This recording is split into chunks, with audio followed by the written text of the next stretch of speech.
Good morning, everybody. Welcome to this very important meeting. Graham, apologies. Thank you, Chairman. Apologies from Spag, Apple, OBE, Exton and Sullivan. You want me to pick that up? No, you're fine. Right, number 2, minutes of the past meetings. Any observations, anybody? Robin? I've read them, Chairman, and they seem okay, and we did go through quite a lot of talking, didn't we? So that was good. Okay. So it would be proof. Yeah, absolutely. Yeah. Right, number 3, matters arising from the previous meeting minutes. So that's decided. Yep, no matters arising, Chairman. Disclosure of interests. I'm looking around. Anybody? None. Oh, Robin. I mean, just not married, just a purposeful thing.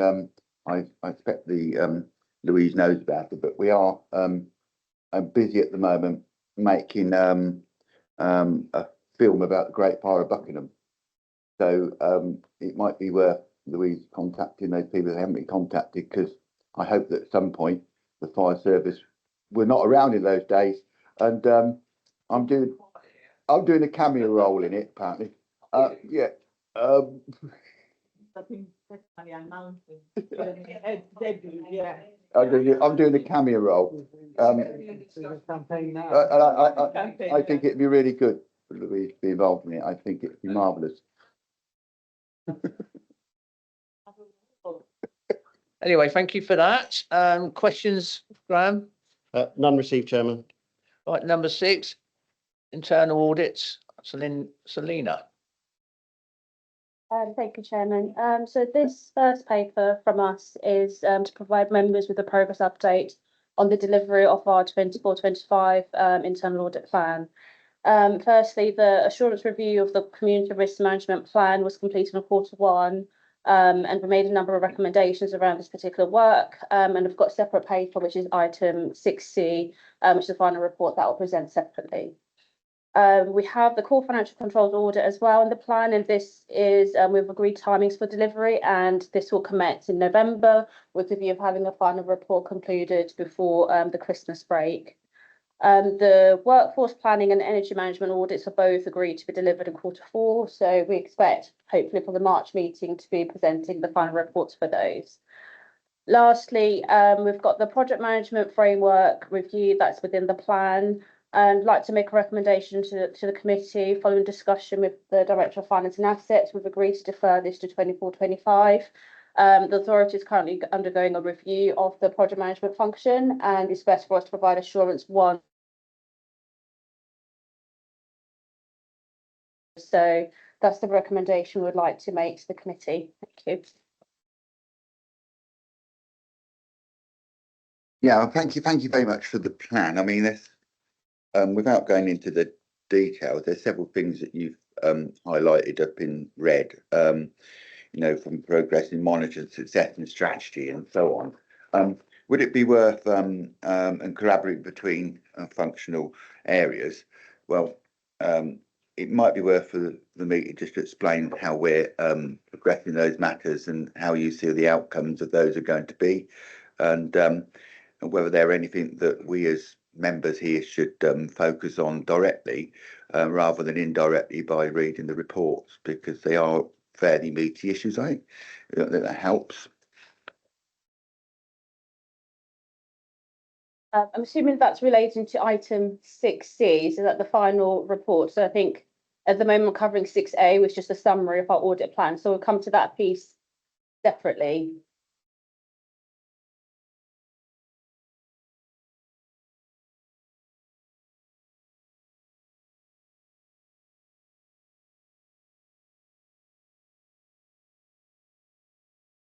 Chairman, so there are 2 recommendations. First, that progress on the annual internal audit plan be noted, and a new recommendation that the deferment of the project management framework assurance review until 25-26 be agreed. Robin? Always get worried about deferments. Does the deferment have any material change to our operational processes, or is it something that operation processes will carry on regardless? I think it's important when you defer something, you're putting it off for another period of time. And that's important to understand if that affects our operational stance. Because if it doesn't affect our operational stance, it's material. If it does, then we should discuss why. Mark? Yeah, thank you, Chair. No, the reason we deferred it is because we're looking at revising our arrangements at the moment. What we didn't want to do was have an audit on the current arrangements and then we change them, because then the audit wouldn't give any relevance. What we want to do is put the new arrangements in place, have the audit on the new arrangements, and that'll help give us reflections of lessons learned and how we can optimise those new arrangements. So it's just about timing, really. Thank you very much, Mark.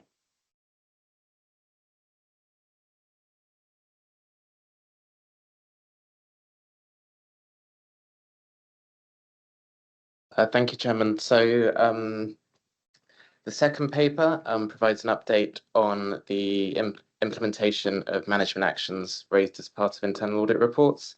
So as you can see from the pie chart, 4 of these are overdue, 3 are in progress, and the majority are completed. So of the overdue management actions, 3 of them are medium priority, and 1 is low priority, and 3 of the overdue actions are from the PMO assurance audit, and 1 is from the core financial controls audit. Thank you. Robin? We'll have another go at it. Yeah, we get them this time. In your report, which I thank you very much for, Alex, there's quite a few things which are marked down, which you've identified, and thank you for doing so, which are red. Out of those things you identified, like which is in CRMP, which of those things do you think that we as members should be focusing on? And as there is quite a few, which is not a criticism, it's an observation, and there's 1 or 2 in the red going back to the service management of stuff. It just looks to me that there's plenty of things in the red we should examine whether they're, a feature that we need to be concerned about in brief, or whether there's something that we need to apply our questioning more directly after your response. Thank you. I think was that the wrong paper there? No? Pardon? We're on B. Well, I'll have another go in a while then. So we will assume there's no other questions on B. Okay, thank you. Any observations on B? Recommendation, Graham? Chairman, recommendation is that the progress on implementing the audit recommendations be noted. Agreed? Thank you. C, Robin. Not now.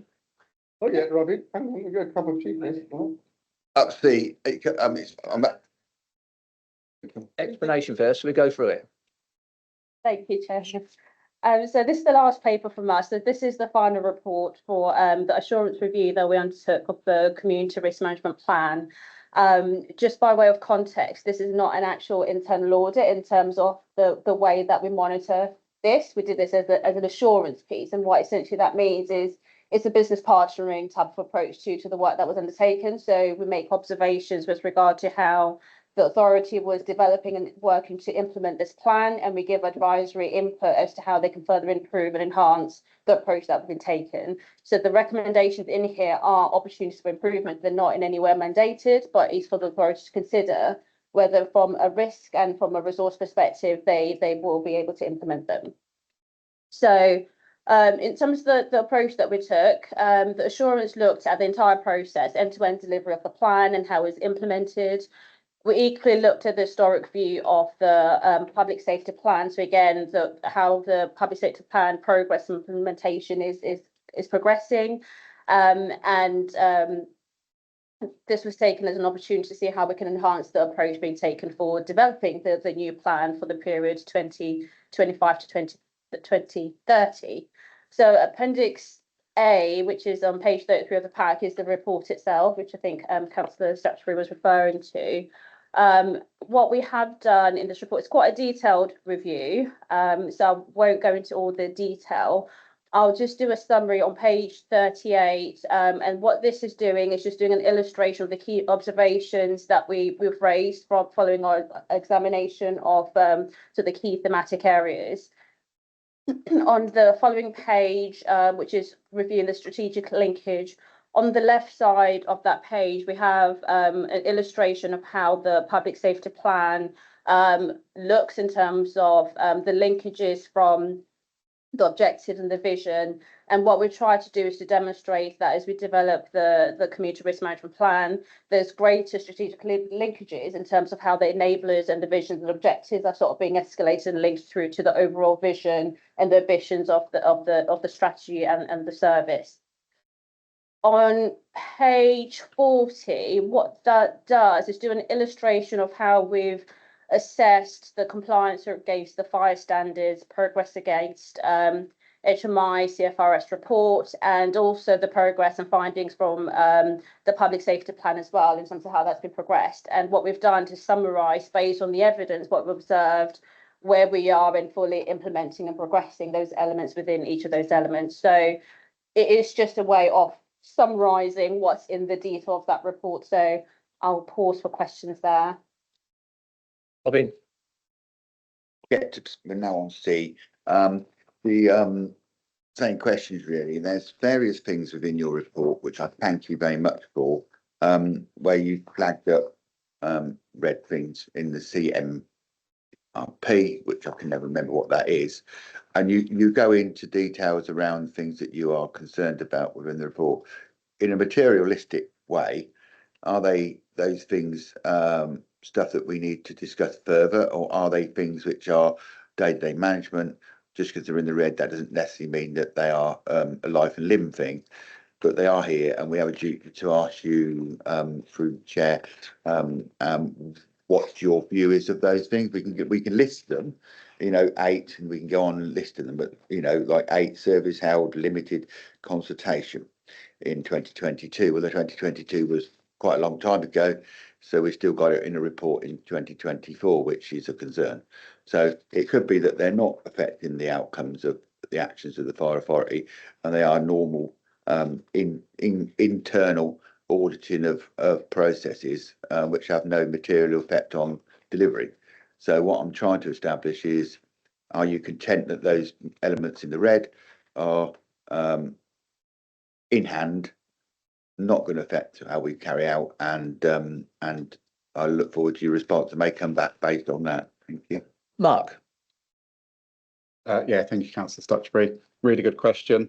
CRMP, Community Risk Management Plan, that is our key strategic document that's going to come live April next year, and really sets our direction and vision, what we want to be as a service for the next 5 years. So what we wanted to do was get all the assurance possible we could that document is in the best shape possible. So this isn't, as Selena said, it's not a kind of internal audit, it's more an assurance piece. So where you see red on there, it doesn't mean it's high risk. It just means that when the team came in, they couldn't find any evidence of that area. So the particular area that's red here is around the governance. So we've touched on this a little bit earlier. We talked about, we're looking at the way we do our governance. All the recommendations in this report, we're putting into the final version of the CRMP, which is going to come to members for approval at the Fire Authority in December. So where it's red there, because they couldn't see evidence around the governance, we've updated it to say this is our new governance structures we're bringing in. This is how we're going to review our plan on a regular basis to ensure it's delivering against the objectives that we've set.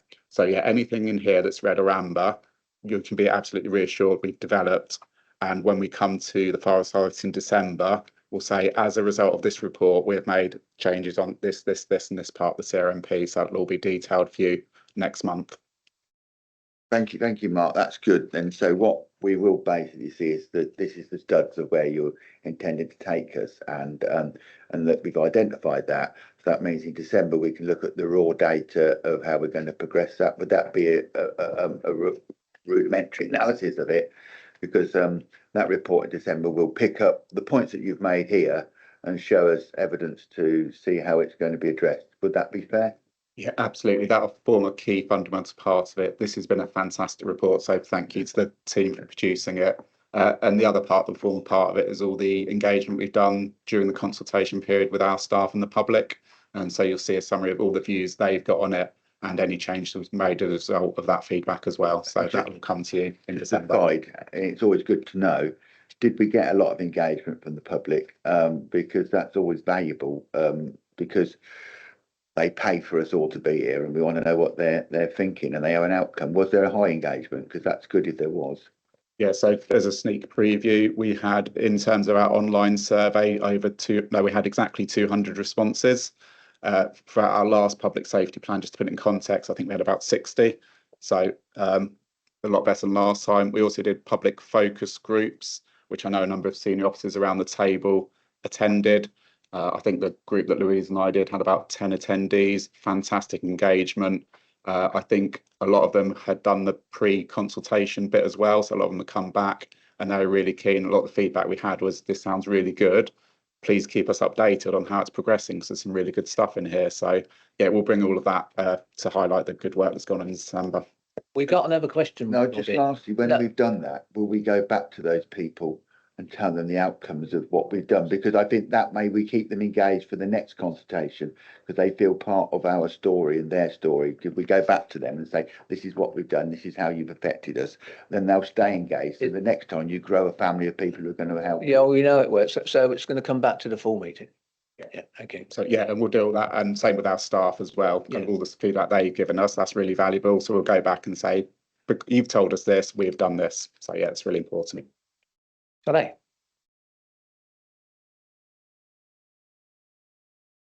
Thank you. I think that my question is equally in line of that.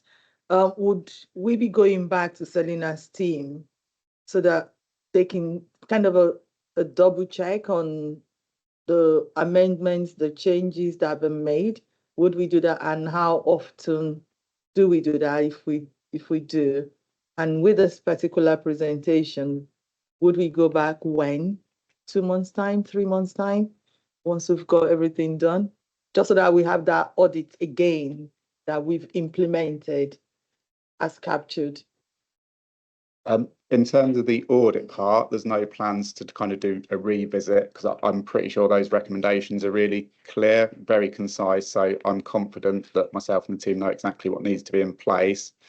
In terms of the public and staff engagement, I'd want to do at the very minimum a mid-term review, but I think at least an annual review of this is what we're doing. Because things can change very quickly, as we all know. We'll set a plan today, but in 5 years' time, the world could be a very different place. So yeah, it's really important we keep that as a living document. It's not just something we do and then we file away and forget about. So we're going to really focus on that, and all the governance arrangements we're putting in place to kind of wrap around that, review it, make sure we're engaging with everyone to develop it and keep it moving along.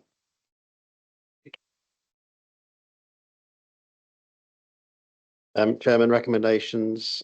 The recommendation is that the final audit reports for financial year 24-25 be noted. Is that agreed? Thank you.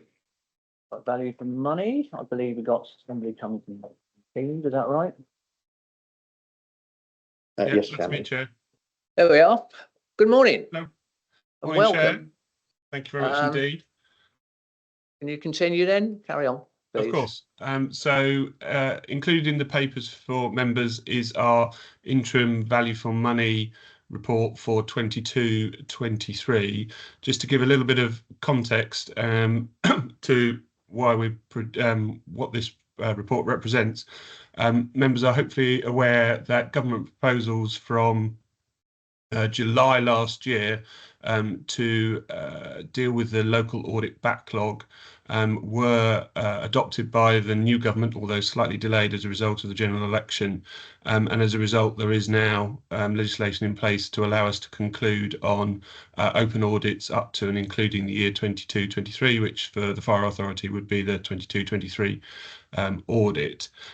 Whilst that was being progressed, we continued with our value for money work, which is a separate piece of work included within our audit work for the year 22-23. And this interim report that you've got in front of you represents the commentary that we have in relation to that.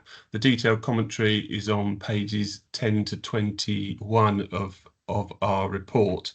But just as a reminder, there are 3 criteria that the Code of Audit Practice asks us to look at within our value for money work around financial sustainability, governance, and improving economy efficiency and effectiveness.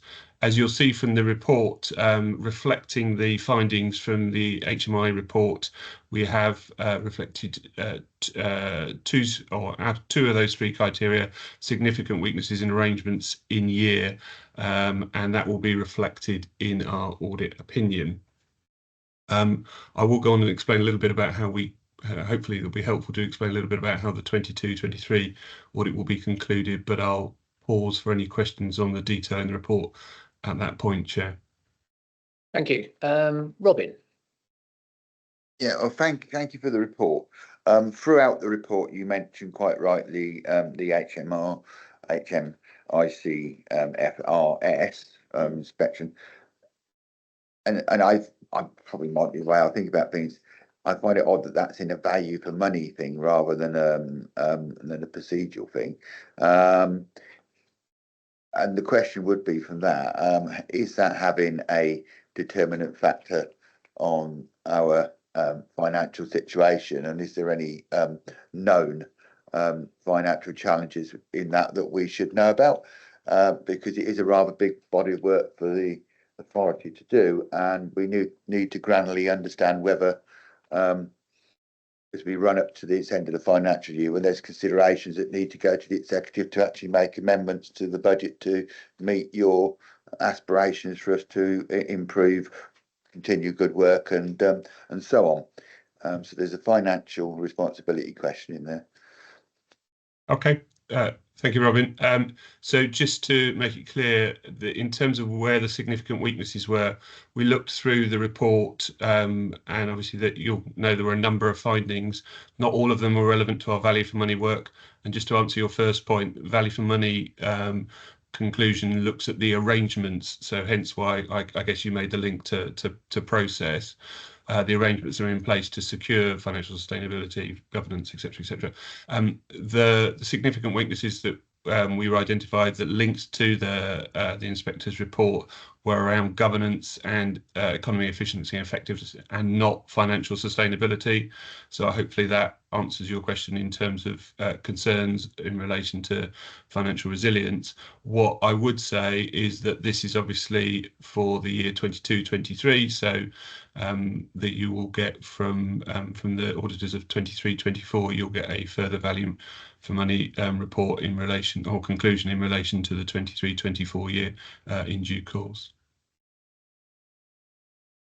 Another question, Robin? Yeah, just one follow back. You referred to the audit process, which I think is quite key for your and the authority's workload. The previous government's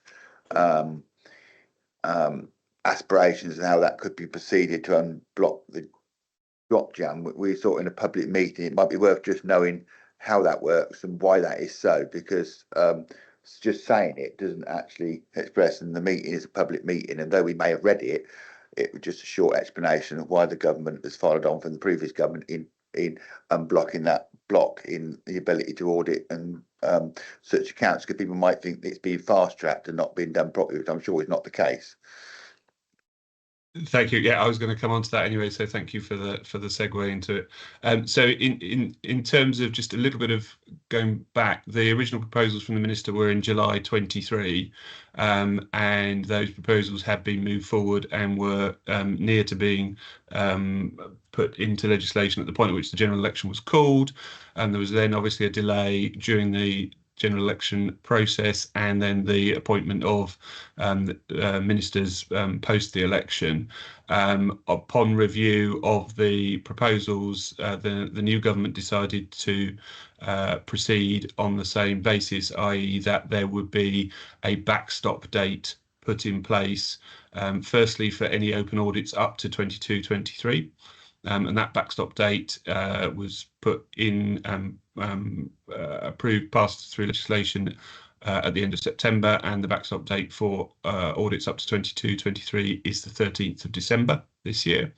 There were also additional backstop dates put in as part of that reset process to ensure that going forwards, the same process is followed in terms of having a backstop date. So for the 23-24, for example, it's the 28th of February 2025. What that means in terms of concluding on the 22-23 audit for the authority is that we will present a disclaimed audit opinion for that year, which we will, in terms of the specifics, we're currently waiting for two national issues to be concluded. First of all, the NAO's Code of Audit Practice, which will allow us to sign those disclaimed opinions, needs to be approved by Parliament. And the CNAG needs to conclude on the whole of government accounts for 22-23 to allow us to certify the closure of the 22-23 audits. Both of those are due to happen later this month, and therefore, as a result, we will then be able to report in terms of the Fire Authority. We will take that to the Fire Authority meeting on the 11th of December, obviously, therefore, in advance of the backstop date of the 13th of December. Hopefully that explains the process, but I'm happy to take, I appreciate that's quite a lot of information there, so happy to take any further questions on that piece. Okay, I think there's no other questions. Continue, please.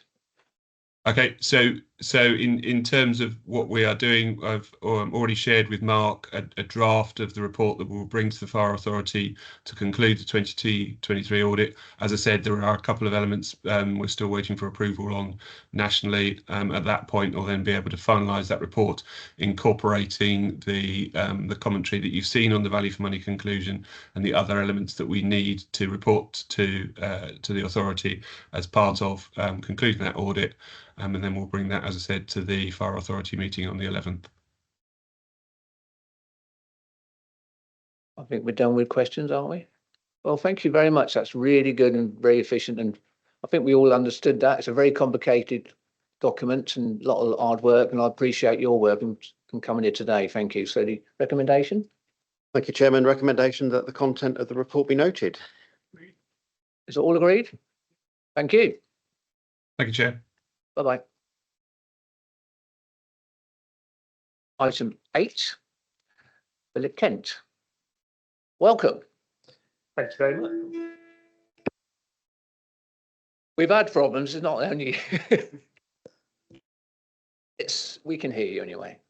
But The pass over.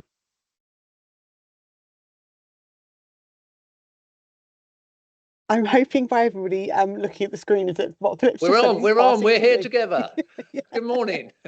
Hello. Good morning. Sorry, Philip, couldn't quite hear you there, but thanks very much. So apologies that I'm not there in person. I'm very conscious as well that this is my first meeting. So I thought just a very quick introduction, if that's okay. Just so I'm Katie Henry. I'm going to be signing the audit opinion for this year end, and I'm quite glad actually to come to my first meeting with really positive news on how the audit's going. And I should probably start by saying thanks to Mark and the team in terms of the work that's gone on to produce the report that we've got here today. So I'm just going to cover a really quick overview in terms of where we are, and then I'll hand over to Philip because he and the team have certainly done all the hard work underneath there. So if I start, it's on page 3 of our report, so 93 of the pack. That's just sort of says where we are at this stage. It starts off at the top saying where our key areas of work are outstanding, and again, as I say, the audit has progressed really well, and the main thing outstanding on here, some of the work that we're still doing on pensions, and obviously the standard stuff of final audit statements, financial statements, and having the overall file review. So there's a lot of work that's gone to date, and if we were to issue another report as of today, some of this would be removed. There's been no from the audit side of things, and we'll come on separately to value for money, but there's no significant findings at this stage that we want to bring to your attention or otherwise. But we'll see where we get to on the pensions. There's been a tweak to materiality, slight increase due to some of the movements in year, but again, nothing that's changed any overall work. And increase to materiality is always good in terms of audit efforts sometimes. So yes, so very much a positive news front on the audit of the financial statements. I'll pass to Philip for the value for money piece. We've identified at this stage one significant risk, which sort of echoes some of what Andrew was just saying there from EY. But again, we're still working through that at the minute. So I'm going to hand over to Philip to run through some of the detail there, if that's all right.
Robin. Thank you, Philip, for the report. And there's lots of things we could ask, but I'd start with on page 393 of our report, and you talk about value key accounting estimates, and you cite valuation of lands and buildings. Well, I don't recall having a great discussion in sense of what that actually means. It's a strap line, not a and no reason why this report would necessarily put it in there, but it's a strap line saying there's a concern. It's saying you need to look at it. Will there be additional information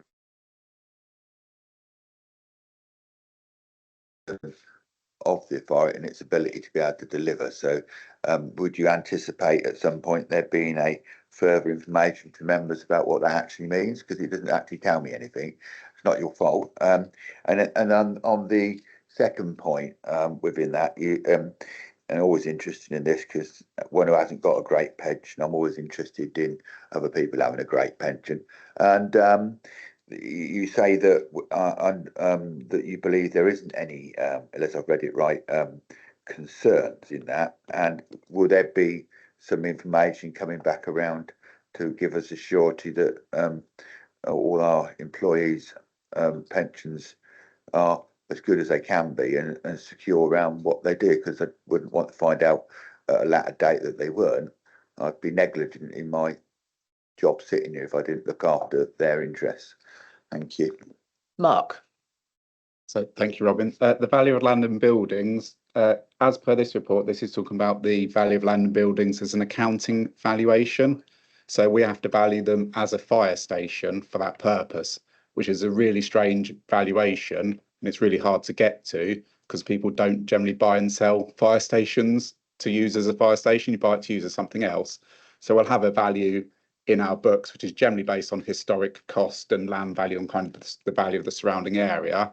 But actually, in terms of if we ever did, and I'm not saying we're going to, but if we ever did sell it, we'd do an alternative valuation on market value at that point in time.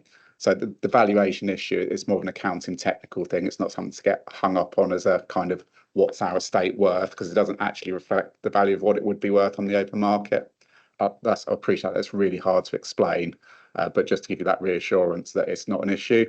And in terms of the pensions, again, there's no concerns around that. In terms of the pension schemes, obviously you've got the National Firefighters Pension Scheme. It's an unfunded scheme, but there's arrangements in place to make sure all those pensions are paid when they fall due. And the local government pension scheme, our scheme for the fire service, is virtually 100% funded. So you can be reassured that that's in a really good position as well. So just to come back briefly, so we'll see some explanation of properties in different format at some point. Because if it was a business, you'd value your properties against your assets so that you could borrow against them. They're not probably the case here. And with the pension thing, that will come through in its normal end of term report. We'll be hearing a report on the outcomes of the stability, because I actually believe from previous reports that that is the case, but it's important that we question it.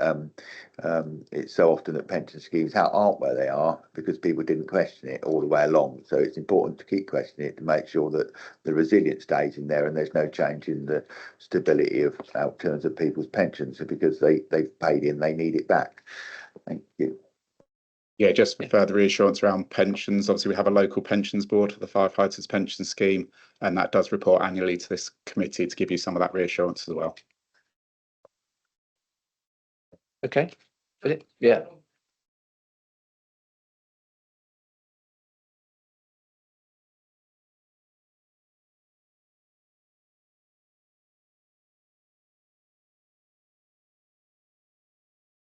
Thank you, Philip. I look forward to it.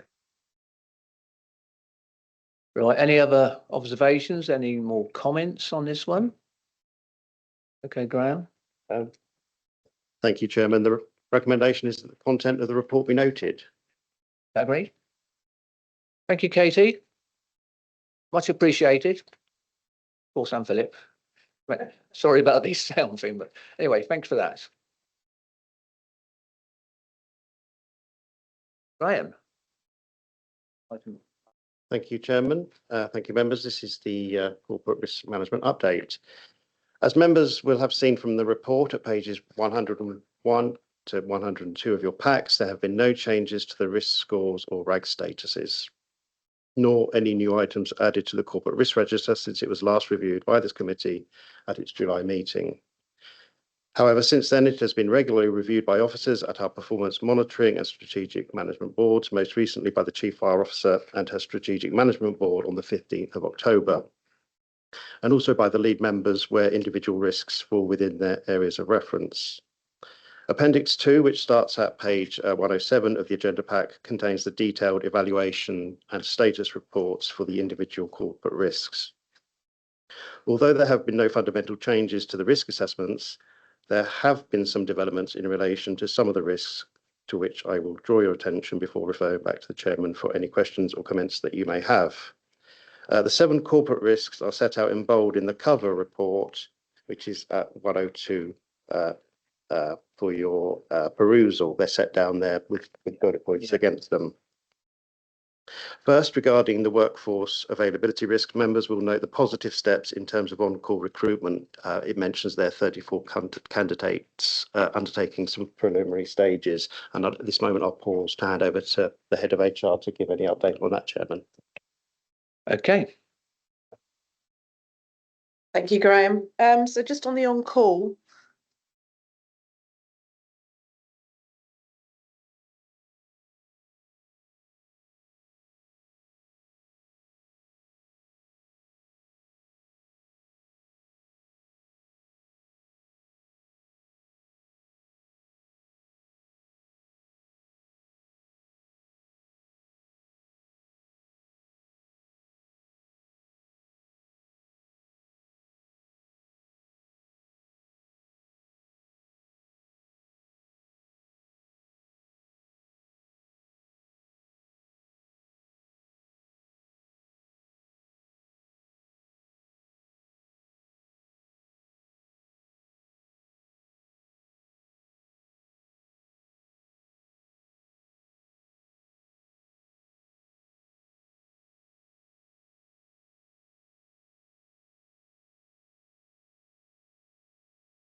Thank you.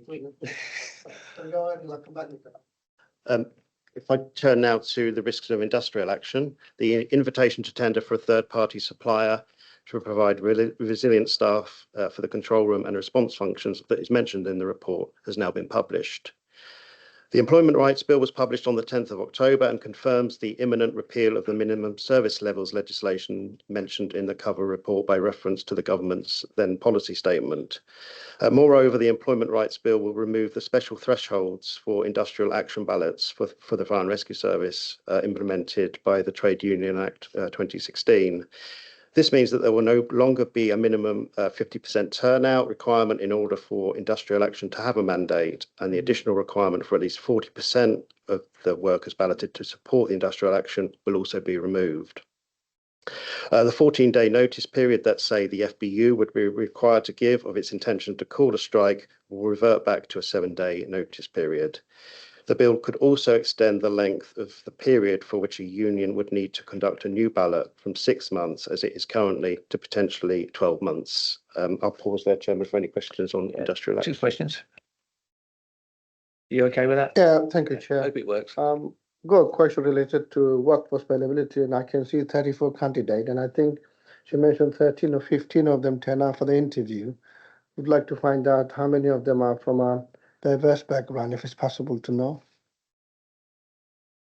Okay.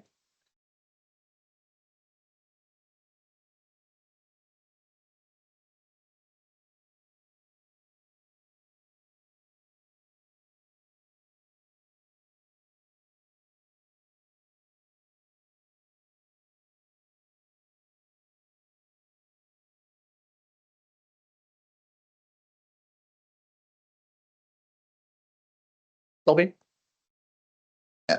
Two questions.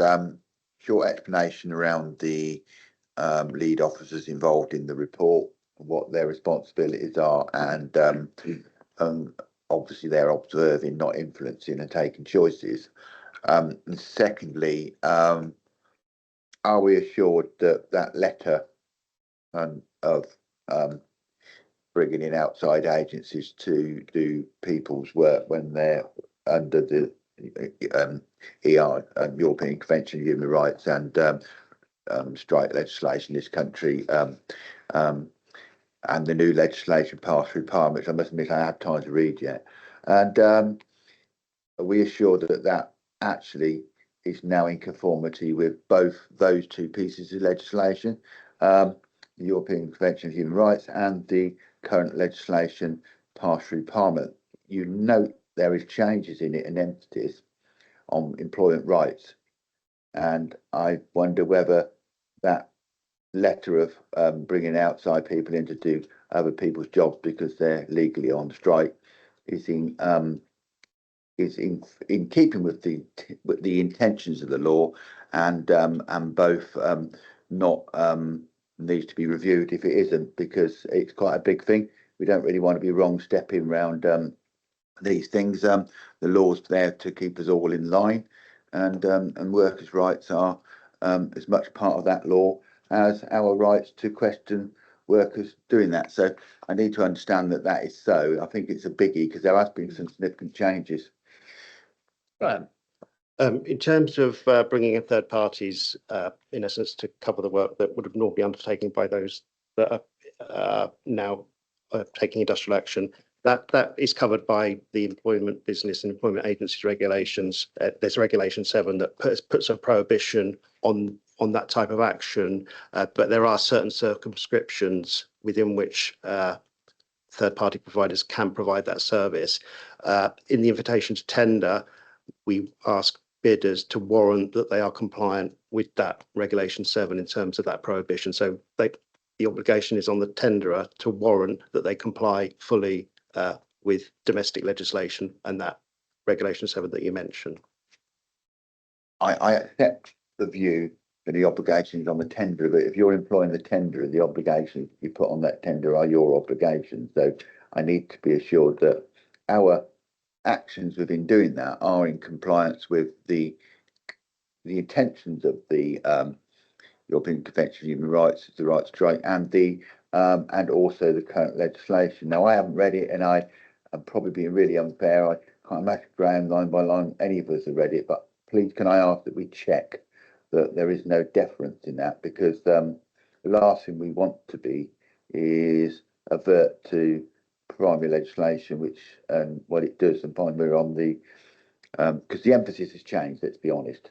In the Employment Rights Bill, the emphasis has changed dramatically about workers' rights, and we should not be in any way countenancing that. I'm absolutely sure you're right, Graham, that we wouldn't be, but I think I'd be wrong to ask, not to ask that we are. Yeah, I think I think it's appropriate that we make that check in lieu of kind of changing legislation. I'd be really staggered if we were on the wrong side of that legislation, but also just for for that kind of context for members, when we brought forward to Fire Authority a few months ago the recommendation to put this provision in place, it's kind of underpinned by the fact that the Chief Fire Officer also has a legal obligation to make provision in case of industrial action. And we know that we can't guarantee on our workforce being available, so therefore we have to, for the safety of the residents of Buckinghamshire and Milton Keynes, put an alternative arrangement in place. So, yes, we can and will do that check and balance piece, but ultimately we need to make that provision. Very lastly, I absolutely accept everything you said. Would it be worth, through the chair, bringing a short statement around how it complies to the December meeting, just so we're reassured that we are in line with it? I'm absolutely sure you are, but if I didn't ask and then subsequently you weren't, I would be falling down on what I'm here to do, which is to ask questions. We absolutely agree with you. Any more on that, Doug? No. Okay, Graham. I would suggest that when the tenders come in and they're evaluated, we will check the warrant statements in the bidders with the bidders, and that would demonstrate the compliance aspect. Okay, good questions. Graham. Thank you, Chairman. Continuing down the column on page 102, turning to financial stability risk. Officers have kept the risk score and RAG status at the low end of the medium spectrum, but will keep this under active review. Members will be aware that since the report was published, the autumn budget took place on the 30th of October. I will pause and invite Mark Hemming to share any thoughts he has about any risks that this might pose for the authority. Yeah, thank you, Graham. So in terms of the autumn budget, there isn't a huge amount of detail in there that pertains to local authorities, but it does give a kind of a general direction of travel, which is helpful in that there was enough there to make me not change the risk on the financial sustainability. There was a concern around the increase in employers' NI, but looking at the detail within the budget itself, you can see that they've costed the allowance for the public sector kind of offset of that. So we'll either get a compensatory grant to compensate us for the extra cost, or we'll get exemption from the increase. I don't know which round they're going to do it, but there will be no financial impact as a result of increases on NI to us as an authority, which was one of the big potential risks which we foresaw. So that's really good news on that respect. The other kind of perhaps slightly longer term risk is around the national living wage, and the increases to that is now starting to kind of impact on our pay scales and start to eat further and further into those. And that's something we're looking at kind of in terms of reward and recognition, how we ensure that there's kind of suitable gaps between our various pay points as we go through those. But that's probably the main points out of the budget. We will get further detail in that. I think MHCLG plan to release a kind of a policy statement kind of mid to late November in terms of setting the direction of travel around precept flexibility limits, for example, which is still to be decided. So we'll have some perhaps more news when we come back to the Fire Authority in December, maybe. Question, Robin? Firstly, thank you for that information, because that's not information which has been discussed about the concessionary grant. It might be worth, please, giving us a note where that is so we can read it, because that's not something which has been discussed widely, that there is money coming back to authorities, and we can go and look at other places as well then. That's really good that they're actually putting that in place and realise the risks. Personally, this is a personal thing. I've got absolutely no problems whatsoever being paid more money.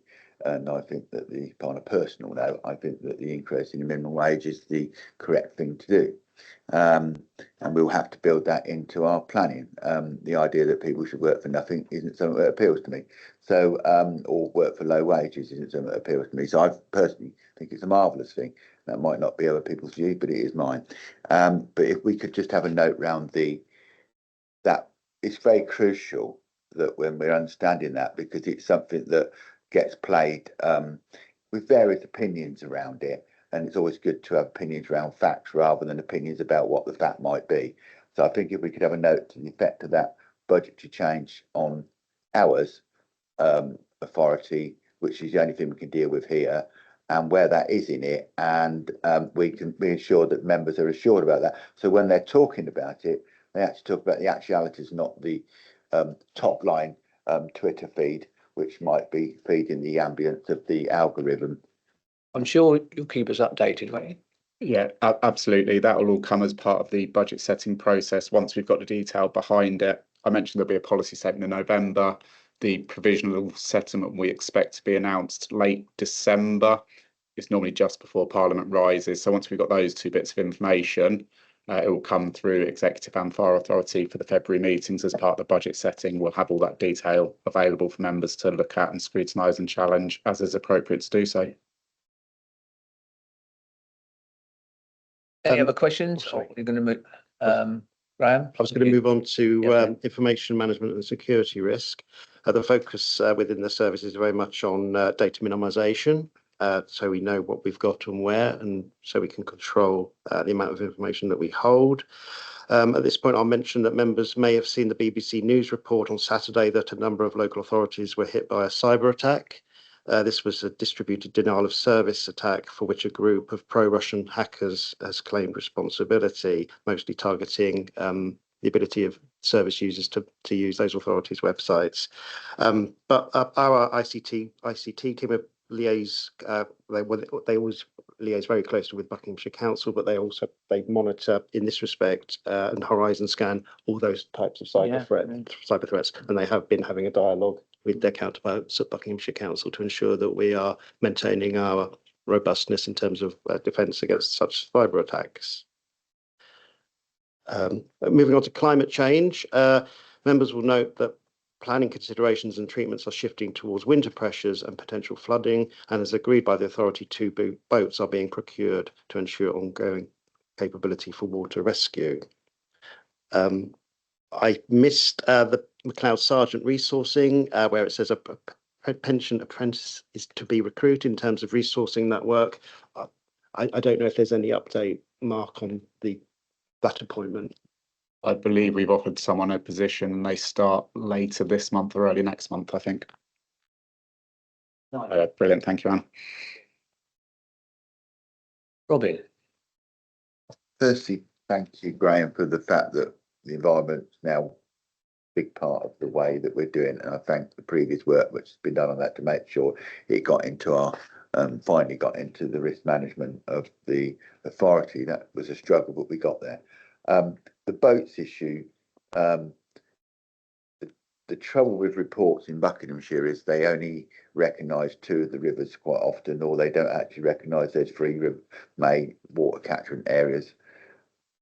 The placement of those boats is quite difficult in the sense I'm presuming that they would be centrally in Aylesbury and maybe go out because we've got the Great River Ouse, which is not the River Ouse, it's a Great River Ouse, and we've got the Chesham. Of course, we've got a big fallout from the Thames, which is not one of the best behaved rivers in the world, is it? And so I think that just to be assured that in anything we do, we actually record that there's 3 river catchment areas. Because I've read reports in the other place, they're doing one in there now on flooding. In the adjacent meeting, and to all intents and purposes, I don't think the Ouse got much of a mention at all. So if we don't talk about it, it doesn't happen. And I mean, both councillors here, we have the River Ouse as our. Well, we share that. Yeah. We share that. We share a lot of things, don't we, boy? And opinions and whatever. But we do share the same river, and I just want to make sure that it actually gets put in the paperwork, because so often it doesn't, so that we put it in our paperwork as a name of a river, and other people don't because it slips out very easily. Someone in there is asking questions about that right now. I don't know how that happened. Thank you. Mark? Just around flooding, Robin. So we talked about the community risk management plan earlier. Within that plan, which covers our next 5-year strategic priorities, there's a page dedicated to weather-related events, and we have a map of the flood zones, where it's flood zones 2, flood zones 3, etc. And the area around Buckingham, it's really highlighted the flooding risk there. So you'll be reassured that we've got that all in hand. Thank you. And we were hit recently badly again, just recently, and you know, I do not discount that you were hit, but I'm saying, and I'm absolutely sure why I'd say that all of Buckingham should be considered. We are a bit in danger of elected members thinking of just where we live. That's my comments are being made in that way, not in the other way.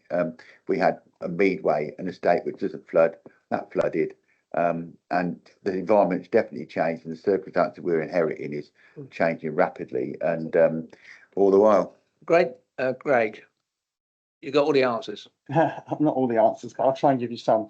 So we currently have 2 boats. One is situated in the north, one is in the south. Most of the way we prioritise of where they're placed is based on demand, on where they're needed.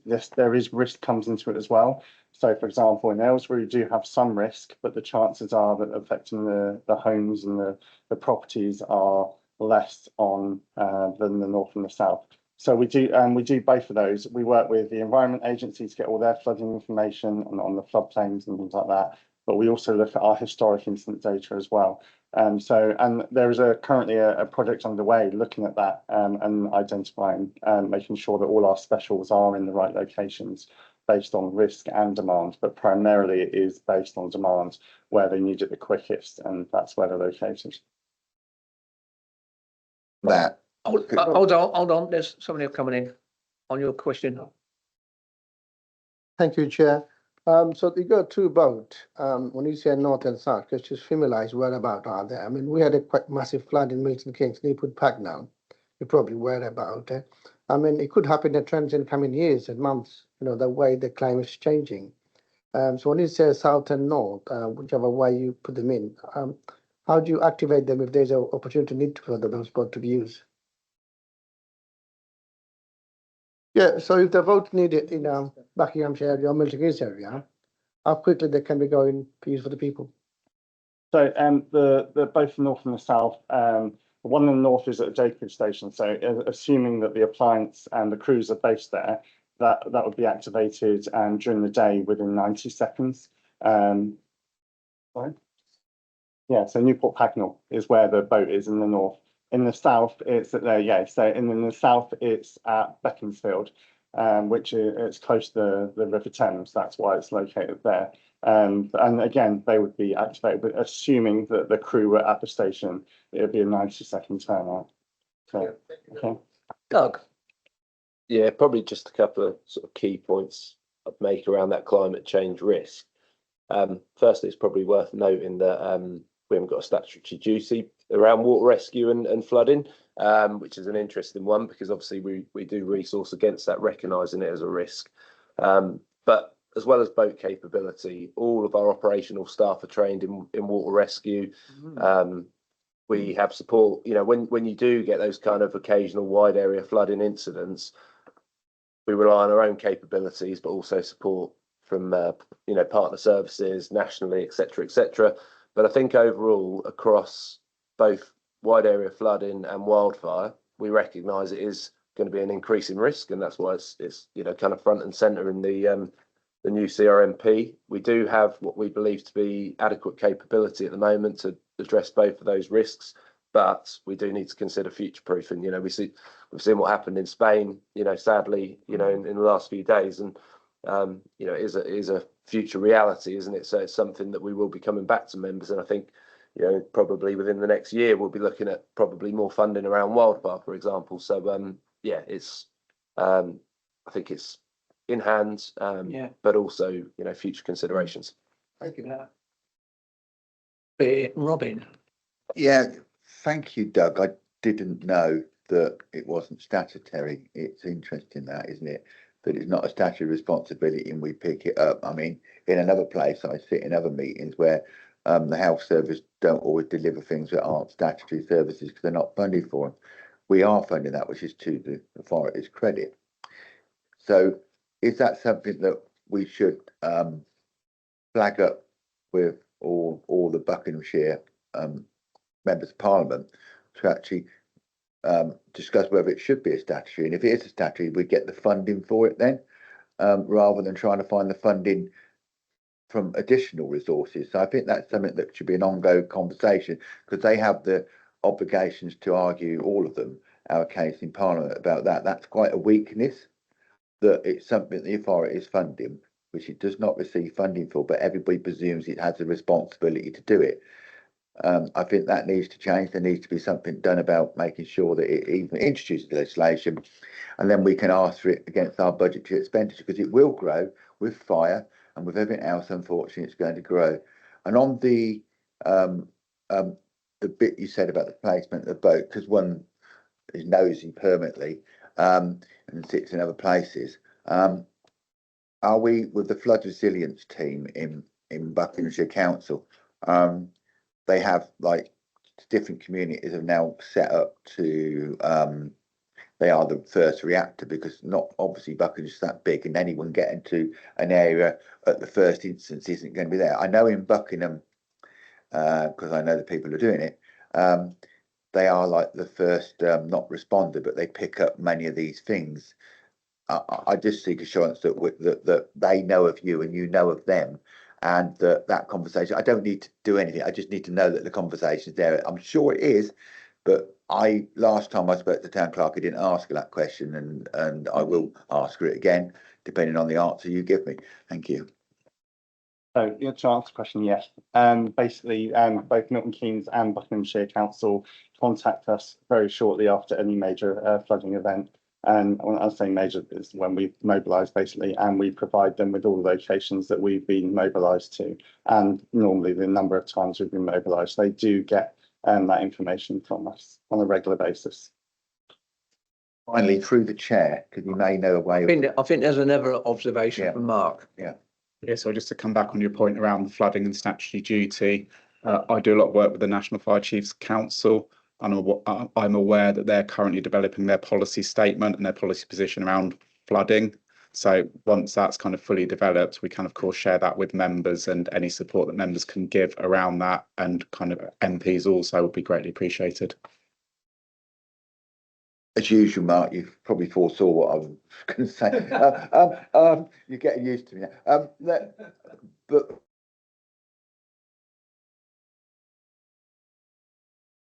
liabilities of that, because we have across the piece, we have a responsibility to make sure that the narrative is changed on that, because the funding needs to come to us. It can't. In the long term, when you get down to things we haven't got money, and these things get up, and you can't fund it as you'd wish to because you haven't got the money. So with that conversation, will from that conversation start with members of Parliament, or can we have the information to start lobbying them ourselves? Yeah, the bit the National Fire Chiefs Council are working on at the moment is that costing piece, because that's quite hard to cost on a national basis, but we need to be absolutely sure. We're not saying give us this duty and not getting the funding for it, or not getting enough funding. So yeah, I'll give you my reassurance that is being worked on, and once it's in a position to share wider, we will do so. Right. Thank you, Chairman. Members will note the last point, last but not least, is the values and culture. Work in relation to the values and culture risk is ongoing to deliver the HMI CFRS values and culture recommendations. There will be a lot of detail in agenda item 14, so I won't detain members on the progress that's being made in respect of that. Only to say that the bystander training pilot, which is mentioned in the report, took place on the 25th of October, and the professional standards investigator post that is also mentioned in the report has now gone out to advertisement, with the application deadline being midnight 13th of November. Thank you for your attention. That concludes my report, Chairman. Okay, so the recommendation, Graham. The recommendation is that the status of identified corporate risks at Appendix 2 be reviewed and approved. Is it approved? Thank you very much. Number 10, Graham.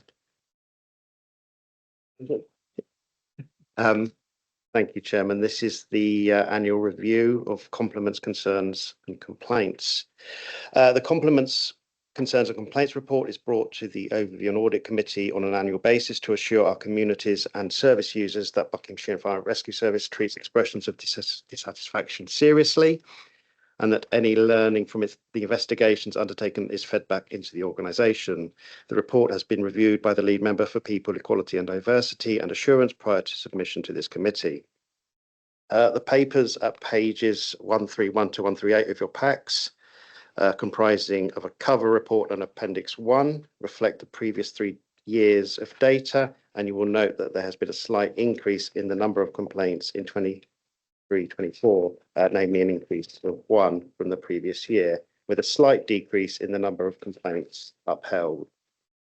The 2 complaints that were upheld, there's a synopsis of those, and that's set out at the bottom, starts at the bottom of page 136.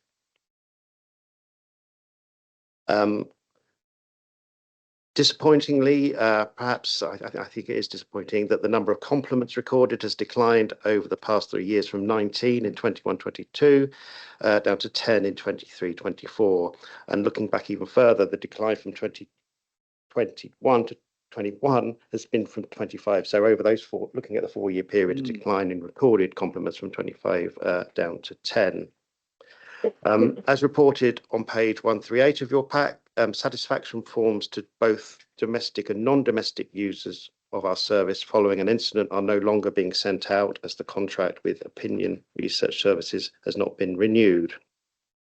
Traditionally, the satisfaction rates about the quality of our response to incidents was always very high.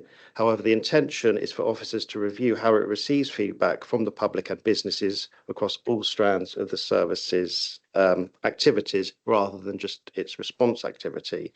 It is in the corporate plan to review the service's public engagement in respect of prevention, protection and response by the end of 24-25.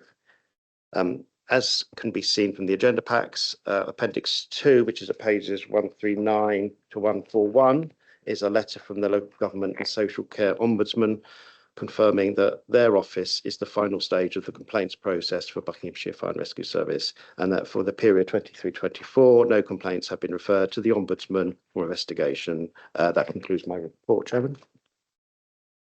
Robin? I think it's static, really. I mean, the difference between complaints and compliments, I think it's one of the things we don't do, really, is we don't compliment people enough. I think it's become not the first choice people do, is say thank you, or while we're all guilty of accepting something and walking out of a restaurant and forgetting to thank and tip and do stuff. It's not as good as it was. So I don't think the fact that, my general feeling is, when I talk to people, and I talk to quite a lot of people, believe it or not, is that the general feeling about the authority is immensely positive, and positive about the staff, their engagement, and when they see them in the community. Only in Buckingham this week, they've been out and about putting up the poppies at the church. You know, they're always doing stuff in the community. They're very well thought of. The team are respected, and the community do like them. You can see that on the likes on social media. So the idea that you're not getting compliments in these reports, the compliments are out there. I can assure you, nobody comes up to me to complain about the fire authorities, staff, officers and conduct. Nobody's come up to me at this point, and I hope they never do.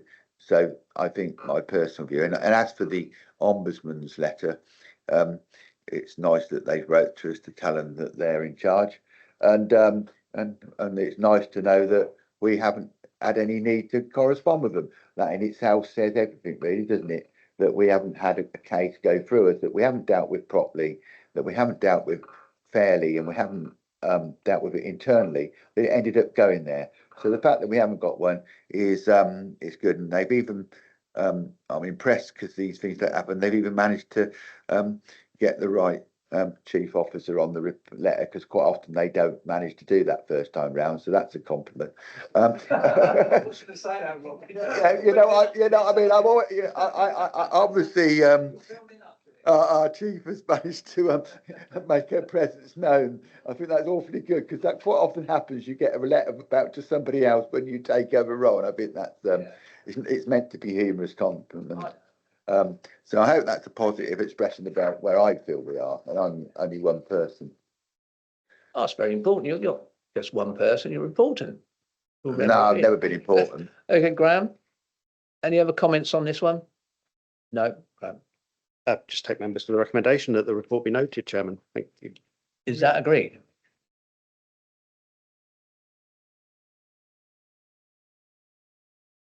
No. 11. A.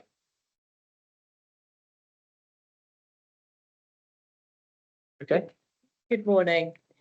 The whistleblowing and raising concerns procedure supports the overarching employment-related policies and compliant with the strategic direction of the service on employment-related policy matters, which supports the delivery of corporate objectives. During employment with the service, an individual may have concerns over wrongdoings within the workplace, and the aim of the service's whistleblowing and raising concerns procedure is to encourage individuals who have serious concerns about any aspect of the service's work to not overlook these concerns, but to raise these within a safe and supported working environment where individuals feel able to speak up.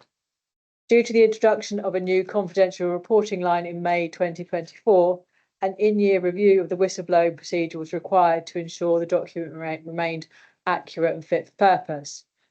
Proposed amendments to the document are shown as additional text in red and underlined or struck through. Information has been added on the services and reporting process provided via SafeCall, the new provider. The procedure also details a change to one of the internal recipients when a report is raised via the confidential reporting line, with the addition of the Director of HR, Human Resources and Organisational Development, replacing the Deputy Chief Fire Officer. One note to make: on page 159 of your pack and section 13 of the procedure, where it details that HR will write to employees who have raised a concern, the struck through text which removed that a copy would also be sent to the services monitoring officer, which is the Director of Legal and Governance, will be reinstated. Thank you. Thank you. Robin. I think on whistleblowing, the country's moved a long way from where it once was. And we all read Aberdeen, don't we? And we know of different services within the public sector where whistleblowing has been stilted and bad outcomes have happened. So the fact that we're actually proceeding with this and that we've got an open policy, and apart from the fact that your last comment, when you said we're going to replace the text, is important. That is important because you've recognised that removing that text was something that we shouldn't have been doing. You've put it back in. That's important. That's open and transparent. It's always a moving fest. We don't know what's going to happen. And I think it's fair to say the authorities come a long way from where we were. People should be able to make complaints and raise dangers because that's in all of our interests. So I feel reasonably comfortable that we are where we are, but we can never sit on your laurels. And the whistleblower, obviously, if my memory is correct, they have complete confidentiality around what they say, because that's one of the problems within organisations, that you can be singled out because you're the person who's saying what everybody else is thinking, but you're the only one been brave enough to come up and say it. So I think it's a good thing, and thank you very much for the report, and thank you for reinstating Telco. I see so many when I write to people, if I ever see another redacted report in my life, it will be far too soon. Thank you. Right. Thank you, Chair. Just a general inquiry. Do you have any numbers or figures over the years, how many concerns been raised? Just inquiry, that's all. So since we introduced the new service provided by SafePort in May, we've had 8 concerns raised this year. So since May to date, they're not whistleblowing concerns, but concerns more generally.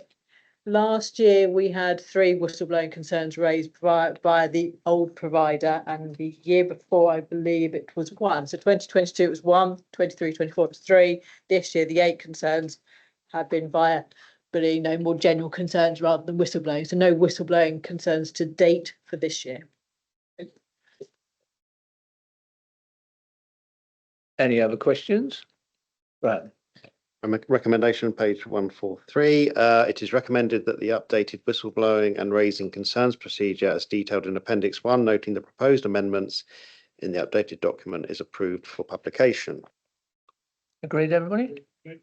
Thank you. 12, it's Paul. Yeah, thank you, Chair. This paper has been brought today with a recommendation that the Prevention Improvement Plan project is closed and the last 9 remaining items that are on that plan are accepted to be business as usual. Just to give a bit of background context to this, following the recommendations from the 2019 HMIC FRS visit, a comprehensive review and evaluation of our prevention activities was mandated for the service. Though initially delayed due to the COVID-19 pandemic, this review was completed in early 2021. This evaluation laid the groundwork for a prevention improvement plan comprising of 60 specific recommendations designed to enhance our prevention initiatives. Significant progress was made during this period as well, and we looked at about a 3-year period to complete this plan, as it was quite complex. But 51 of the 60 recommendations were successfully implemented, and the remaining 9 recommendations are strategically planned for completion under our Prevention 2024-2025 plan on a page, which aligns to our overarching prevention strategy. These final actions are categorised into 3 areas. First one being youth inclusion and early intervention. Second one being quality assurance and evaluation. And the third one being enhancing our referral generation methods of work. Just going back to the youth inclusion one, we have submitted a growth bid, and that will be quite key to see where we expand and take the direction of youth inclusion and early intervention. Quality assurance and evaluation, this has already kicked off as well. So documentation is live within our system, and now we are awaiting a release of National Fire Chiefs Council 8 core competency training packages for us to do a final release of that. And enhancing our referral generation methods, we have now got several new partnerships which are being further established and worked on at the moment with key organisations, including Thames Valley Police, the NHS and Trading Standards. And that's to introduce them to what we call our Fire Sense programme, a bit of an educational programme for those agencies and partners. We have communicated these updates through all the way up to this committee as well, and with key stakeholders on the progress and that travel as well. So in light of the progress made and structured plans for the remaining actions, it is recommended that this prevention improvement plan be formally closed with the final 9 actions incorporated into business as usual operations. Thank you. Robin. Thank you for that. I have no problem with the principle of incorporating them. Just that when incorporating them into the new document, I would just have a note that they've been included. When I say a note that they've been included in those documents, then where they came from and why they're there gets remembered, because we are here today. In 4 years' time, somebody else may be doing these things, especially with elected members. It's fluid, and a note to know where it comes from. Also, that prevents you getting asked, well, why haven't you done such? Because you've already done such and you put it back in, and it's now gone back into normal business of the authority, which is a good thing. I think there should be a note in there so that the officers and people like yourself can just say, yes, we did that, and the reason we did that because we agreed X. Because I think that one of the always happens with people in their enthusiasm, they'll come back and ask the questions that other people asked before. So I think a note saying that and why and where it's done, so that you can recall back to it in a future conversation with some other person like me who sat here irritating the hell out of you. Thank you. Yeah, I think you're going to make a note, aren't you? Yes, this is well documented for our action plans and improvement plans. So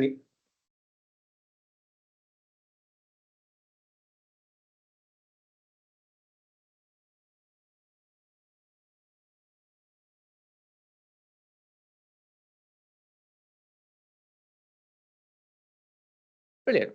Any other questions? No? Right? page 165, it is recommended that the Prevention Improvement Plan project is closed and the last 9 remaining items are accepted to be business as usual. Great. Thank you.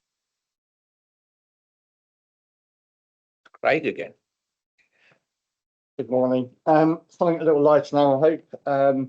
It's the usual annual report that comes a little later than usual, just because of the way the meeting's planned out. The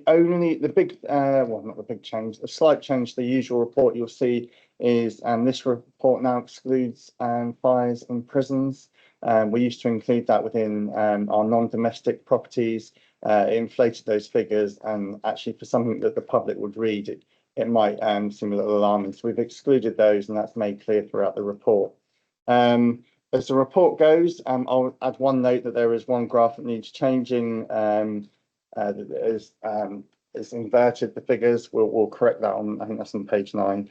But it's a pretty standard report that I'll go through a few bits of the reason why that is. But there are 3 highlights that I would probably identify.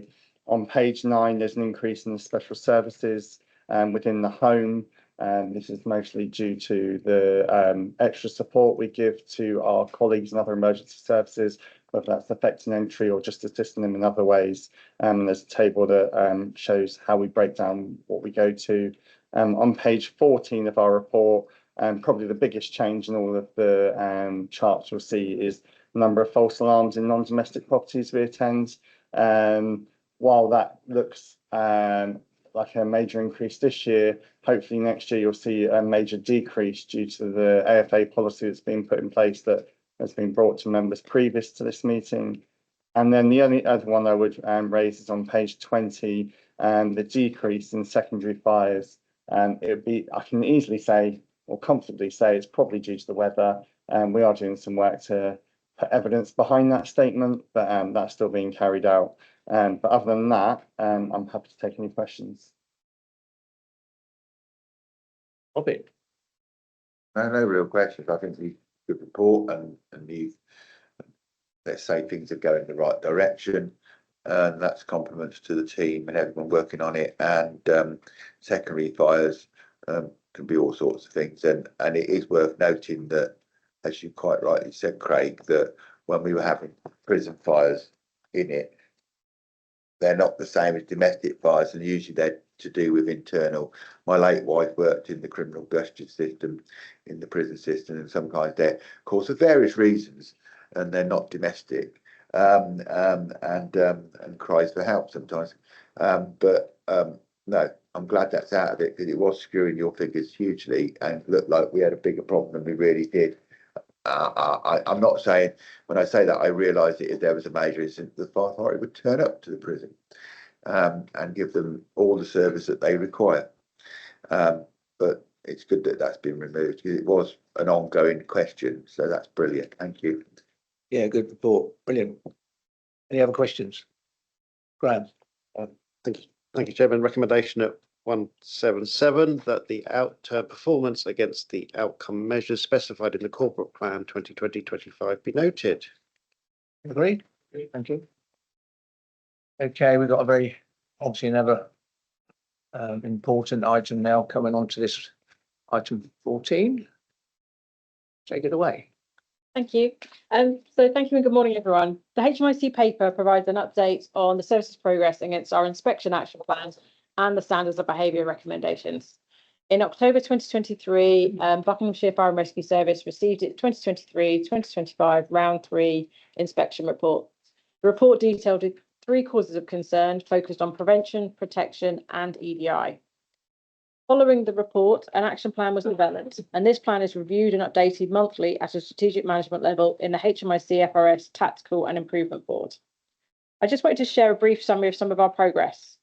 The great news is that all prevention actions are now complete, and to ensure these changes have been embedded, a number of KPIs are in place that are reviewed on a regular basis alongside regular staff engagement. All protection actions are also complete, and in a similar way to prevention, KPIs and staff engagement will continue to be reviewed to ensure the services changes are embedded. Since the submission of the report, both EDI risk to progress actions are now complete, and one further action has also been completed. The 3 remaining actions are both on progress and on track. In relation to the Standards of Behaviour Action Plan, there are a couple of areas to highlight. We are introducing a professional standards unit supported by a new role of professional standards investigator, as mentioned earlier in the meeting. We have also engaged Derbyshire Fire and Rescue Service to do a peer review of our processes.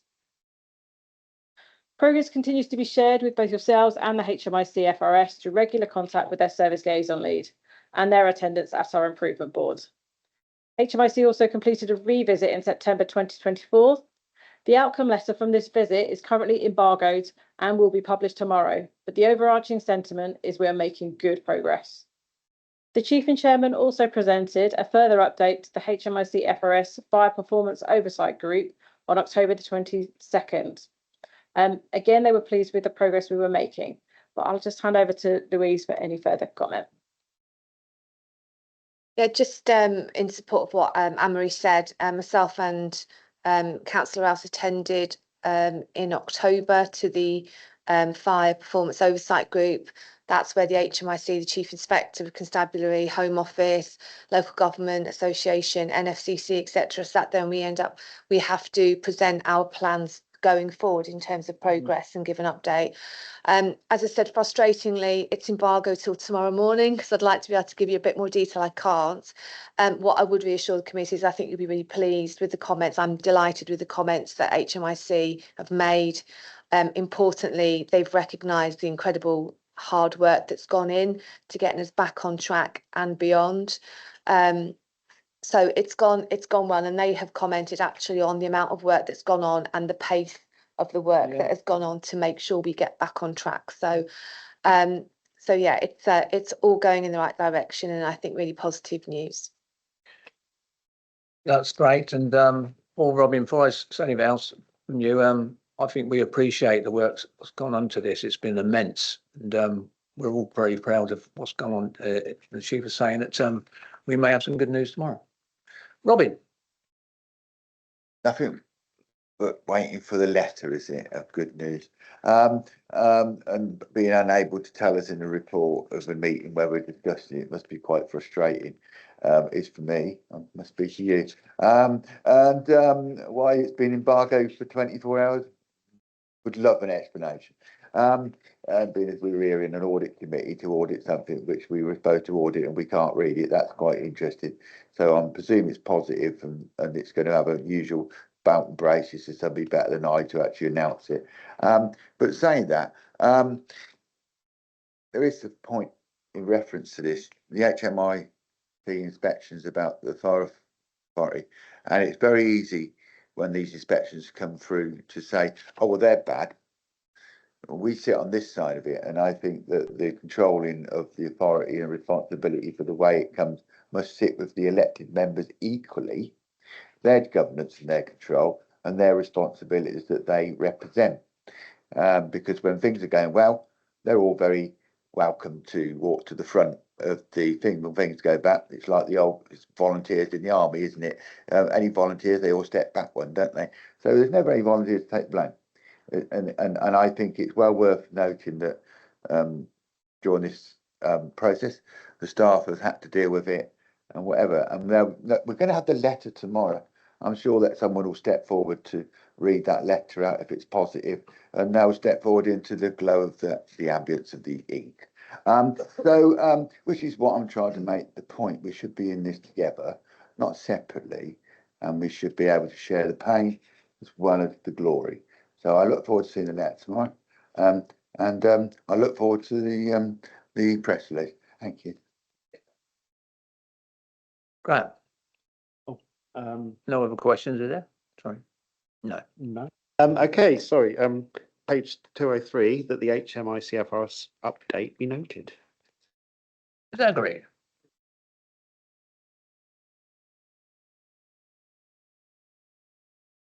Marcus. It's good. I'll try to talk a bit louder for the hearing. Thank you and good morning, members and officers. Today I'm presenting you with the Treasury report for April to September of this financial year.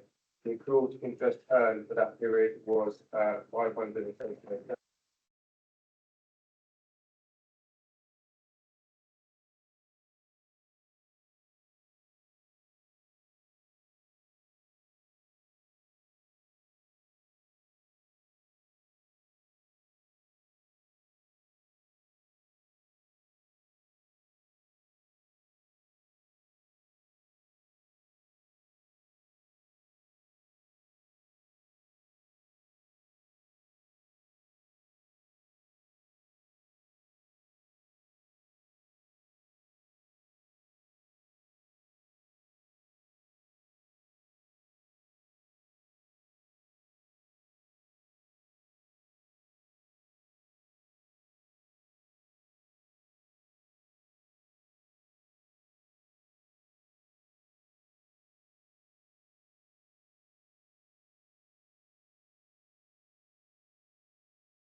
Robin. Say thank you for the report.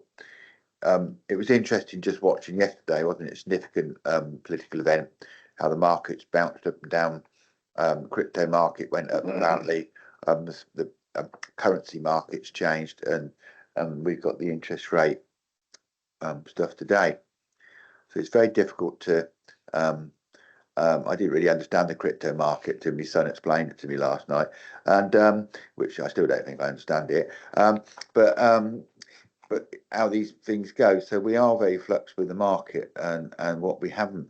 And one of the things which is important to us, which is never understated by listening to what I was talking to last night, is the value of our currency against the interest rates and our purchase powers with the currency we've got, with the stability of the pound. So thank you for the report, and quite where we are after the interest rates seem to be going down, and in this quarter, and we hope that they, for other reasons, personal living, but as will affect our ability to earn the money which we've got in house, because we won't be getting it, and we are, unlike private households, restricted where we could go to actually for good reason. Restricted where we can go to actually lend and borrow and invest.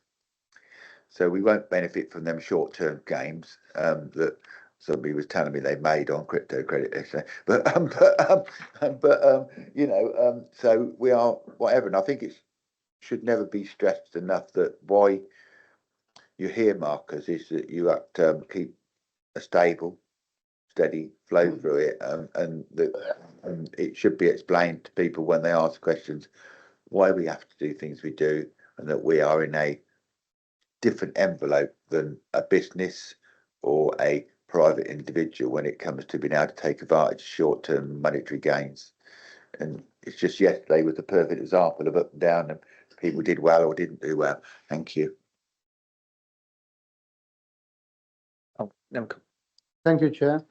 My question related to counterparties. I know some of them investment goes into different institutes across global. I'm sure many of us remember Iceland going back a few years. And how do you risk assessment of those institutes outside England when you go put money into the investment into such as the National Bank of Kuwait and Close Brothers, Goldman Sachs? I mean, I'm not familiar with it, but when you put money in there, I mean, we had a incident a few years back, quite a few back at Iceland. Many of the local authorities lost money. How do you risk those people before you put our money in? So in terms of the risk assessment, we are supported by Linked Treasury Services. They'll go away and they'll look at a variety of factors. They'll look at their accounts. They'll look at kind of Fitch, Moody's, Standard & Poor's ratings. They'll look at things called credit default swaps, which is a proxy for risk. Just to clarify, though it says National Bank of Kuwait, that is actually the UK branch of National Bank of Kuwait. So they're all UK-based investments. We do have counterparties based outside of the UK on our list as available to lend to, but to date, we've never needed to lend outside of the UK.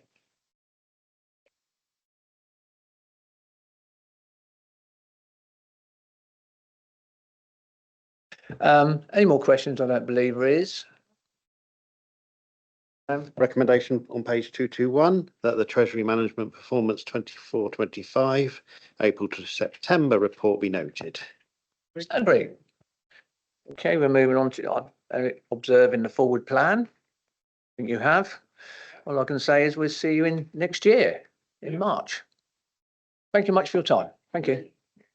Just thank the chairman that he's reassured that we're all going to be here next year, and thank him for that glowing that he knows the certainty in this world. I think that's Forever the optimist. Ever optimistic. That's very good of you, Chair. Well, that's and that you know that next year's coming. I mean, that's brilliant. I mean,